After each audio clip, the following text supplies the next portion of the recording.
चलिए हमारे पैनल के पास चलते हैं और कॉल्स की शुरुआत करते हैं। सभी को गुड आफ्टरनून। गाबा सर बताइए क्या पिक किया? I think good afternoon to you. Stock लेना चाहिए लॉन्ग साइड, वो है हिंडाल्को। यहाँ पर लगता है कि बॉटम आउट की जगह बहुत अच्छी है, अगर होना है तो एक सेटअप भी सही है। ट्रेड करा है 606 के आसपास, टॉप होगा 606 रुपए का, टारगेट 615 615 हिंडाल्को। ओके, प्रकाश गाबा सर की कॉल हो गई 606.4 पे हिंडाल्को। सोमिल गुड आफ्टरनून, आपका ट्रेड?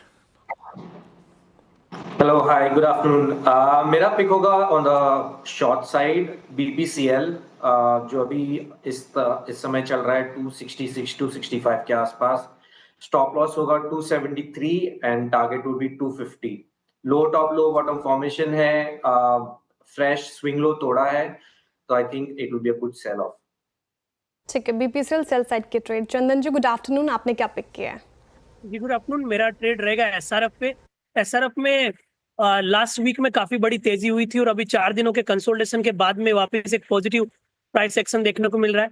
टेक्निकली बात करें तो pole and Phule kind of pattern बन रहा है और ये स्टॉक्स काफी दिनों से, काफी सप्ताह से, काफी महीनों से कंसोलिडेट कर रहा है। तो यहाँ से फॉलोअप आता है तो बड़ा मूव यहाँ पे बनना चाहिए। तो प्राइस पैटर्न इंडिकेट कर रहा है कि इमीडिएट रनअप काउंटर में बनेगा, तो एसआरएफ पे खरीदारी की सलाह है। सपोर्ट रहेंगे 2535 के आसपास, ऊपर में लगभग 2670 तक के टारगेट एसआरएफ में बनने चाहिए। अच्छा, शिल्पा जी की ट्रेड पे जाऊँ इससे पहले वीरू एक बार जरा चंदन का फुल फ्रेम देखते हैं। एक बार जरा दिखाइए चंदन का फुल फ्रेम। ये चंदन ने लग रहा है लॉन्ग वीकेंड का, मतलब वीकेंड का पहले ही प्लान बना लिया है चंदन। कहाँ है, गोवा में कहाँ है? बिल्कुल अनुज जी, गोवा में है। गोवा में है। देखो वीरू, बैकग्राउंड से समझ में आ गया था कि गोवा में है। ये मतलब गोवा की हवा ऐसी है कि देख के पता चल जाता है। हाँ, ये नॉर्थ गोवा में है ना? नॉर्थ गोवा में लग रहा है मेरे को, है ना? साउथ गोवा। साउथ गोवा। वीरू आप साउथ गोवा ही होके आए थे वैसे, पर खैर साउथ गोवा नॉर्थ गोवा उसमें इतना डिफरेंशियल नहीं बता सकते आप। लेकिन तो मतलब चंदन कल नहीं है इसका मतलब? नहीं मैं हूं ना। अच्छा, कहीं फिर आपके साथ तो जुड़े ही रहेंगे ना। अच्छा चलिए ठीक है, एंजॉय करिए। वैसे गोवा में जाकर थोड़ा सा कई बार मार्केट से मन करता है ना कि थोड़ा मार्केट को छोड़कर कुछ और चीज़ों का लुत्फ उठाया जाए, और वो जरूर करिएगा प्लीज़। मार्केट तो लगा ही रहेगा, है ना? मैं गया था अनुज, हाँ, किसी के कहने पे, लेकिन ना अपना सिक्का नहीं चला वहाँ पे। चलिए खैर, मैं कुछ और बात कह रहा था, आप कुछ और बात कर रहे हैं। लेकिन यहाँ पे थोड़ा सा डिस्कनेक्ट है। चलिए शिल्पा जी के पास चलते हैं और शिल्पा जी की ट्रेड लेते हैं। शिल्पा जी गुड आफ्टरनून, बताइए आपकी ट्रेड। Good afternoon everyone. मेरा ट्रेड रहेगा लॉन्ग साइड में इंडिया मार्ट। इंडिया मार्ट मुझे लगता है कि यहाँ से 2600 के लिए थोड़ा सा पोजिशनल भी आप अगर होल्ड करेंगे, मुझे लगता है कि ये टारगेट्स आने चाहिए। सपोर्ट बहुत स्ट्रॉन्ग यहाँ पे 2180 पे है। अगर आप ऑप्शन चेन भी देखेंगे तो 2200 पे पुट राइटर्स बहुत अग्रेसिवली प्लेस्ड है एंड रिस्क रिवॉर्ड बहुत फेवरेबल हो जाता है। अगर आप एस BTST इसको ट्रेड करेंगे तो मुझे लगता है कि 2280 से लेकर 2300 तक का आपको एक मूव आना चाहिए। तो इंडिया मार्ट में डेफिनेटली आप लॉन्ग जा सकते हैं। ओके, इंडिया मार्ट में आप जा सकते हैं लॉन्ग। ही कॉल्स पूरी हो गई पूरी। अब हमारे साथ हेमांग जानी है। हेमांग जी नमस्कार, कार्यक्रम में स्वागत है आपका। हेमांग जी, अभी आपकी कॉल क्या है, इस वक्त क्या पिक कर रहे हैं? क्या रिस्क रिवॉर्ड इशू के पर्सपेक्टिव से एंड स्पेशली अर्निंग्स को देखते हुए आपको अच्छा लग रहा है इस वक्त? कैप्टन को जो मेरी पिक है वो है MOL। उसका प्राइस टारगेट रहेगा 120। Current price is around 80-81। तो एक केमिकल कंपनी है और पिगमेंट्स वगैरह बनाती है, गुजरात बेस्ड। तो यहाँ पे हमने देखा कि जो अंडरलाइन प्राइसेस है और पर्टिकुलरली जो ग्रोथ है ये क्वार्टर में, वो काफी अच्छा रहेगा वेगमनी ऑर्गेनिक का। तो एग्रोकेमिकल में एक हमने रिवाइवल भी देखा है, ग्लोबली भी प्राइसिंग काफी अच्छा है। तो क्वार्टरली अर्निंग्स और जो नियर टर्म आउटलुक है उसको ध्यान में लेते हुए हमें लगता है कि मेक मनी ऑर्गेनिक्स में निवेश करना चाहिए विद प्राइस टारगेट ऑफ 120।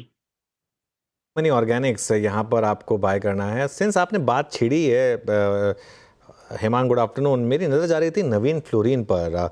इस महीने स्टॉक 17% भागा है और एक ऐसा स्टॉक जो जस्ट 3 महीने पहले 52 वीक लो के धक्के खा रहा था, आज 52 वीक हाई के कगार पर आकर खड़ा है। और ऑफ कोर्स शायद एक्सपेक्टेशन नंबर्स को लेकर भी यहाँ पर होगी कुछ, कोई व्यू होगा इस स्टॉक पर?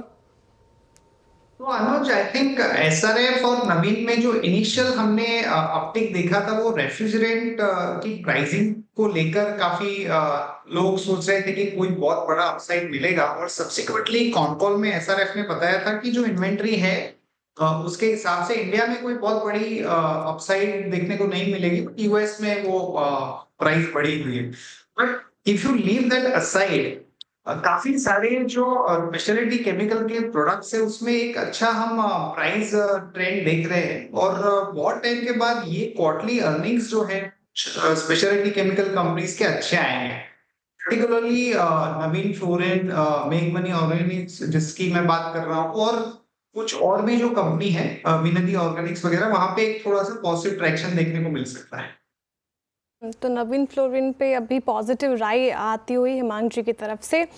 शिल्पा जी, पॉलीकैब का चार्ट देखिए, कल भी इसमें तेजी थी, आज भी ये तेज होकर कामकाज, इनफैक्ट डे हाई के आसपास कामकाज कर रहा है। 4% की तेजी यहाँ पे देखने को मिल रही है। हालांकि एक महीने में इसमें निराशाई हाथ लगी है, लेकिन आप कैसे चार्ट को रीड कर रही हैं? जी, पॉलीकैब अगर आप देखेंगे तो कल से ही एक अच्छा खासा मूव था, जहां पे 6400 6450 से बाय हमने जनरेट किया था फॉर टारगेट्स ऑफ 6600। तो वो लेवल्स आज हो गए हैं, लेकिन यहाँ पे अगर आप अभी भी इसको होल्ड करेंगे with a trailing stop loss अगर किसी के पास है, तो यहाँ पे 6560 का आप एक स्टॉप लॉस रखिए। मुझे लगता है कि एक दो दिन में ये टूवर्ड 7000 आपको मूव करते हुए देखना चाहिए, लेकिन with very tight stop loss of 6560।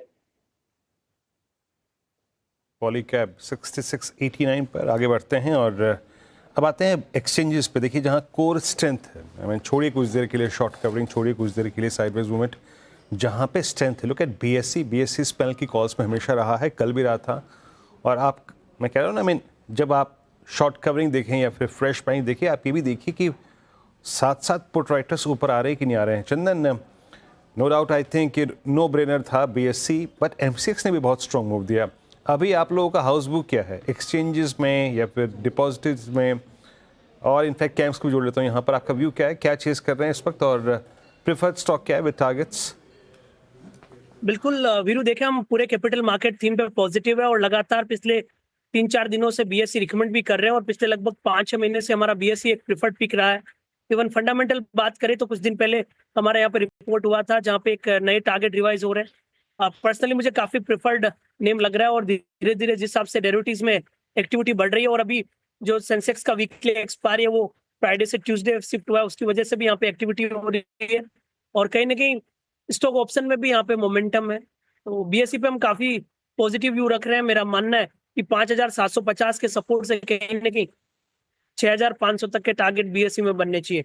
अब हम एमसीएक्स की बात करें तो एमसीएक्स में भी यहाँ पे बॉटम आउट अप्रोच देखने को मिला है। पिछले 4 दिनों से लोअर टॉप लोअर बॉटम यहाँ पे सीक्वेंस बने हैं। वीकली चार्ट में 5 वीक के करेक्टिव मूव के बाद में काफी अच्छा रिवर्सल इस वीक में देखने को मिला है। 50 डे एक्सपोनेंशियल मूविंग एवरेज को डिसाइसिवली काउंटर सरपास करने के लिए तैयार हो रहा है। तो 5950 के सपोर्ट से कहीं ना कहीं 6380 तक के टारगेट एमसीएक्स बनने चाहिए। तो पूरे के पूरे कैपिटल मार्केट थीम पे हम पॉजिटिव है, और इस रिसेंट डिक्लाइन में सीडीएसएल और एमसीएक्स वहां पे आपको करेक्शन का बेनिफिट लेना चाहिए, और मोमेंटम प्ले करने के लिए आपको बीएससी में ध्यान रखना चाहिए। ओके, तो सीडीएसएल और एमसीएक्स में करेक्शन का फायदा उठाइए, और अगर आपको मोमेंटम प्ले करना है तो बीएससी, जो कि आज फिर एक फ्रेश ऑल टाइम हाई पर इस मार्केट में। जी हाँ, चलिए